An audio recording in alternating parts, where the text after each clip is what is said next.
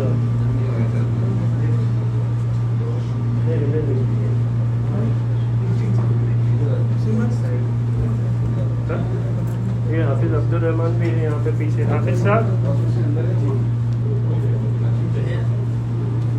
عمران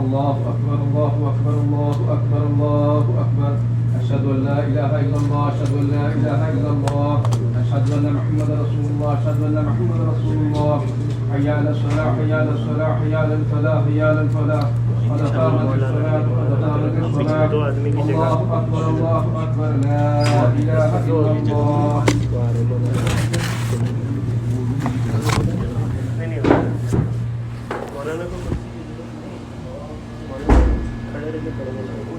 الله أكبر.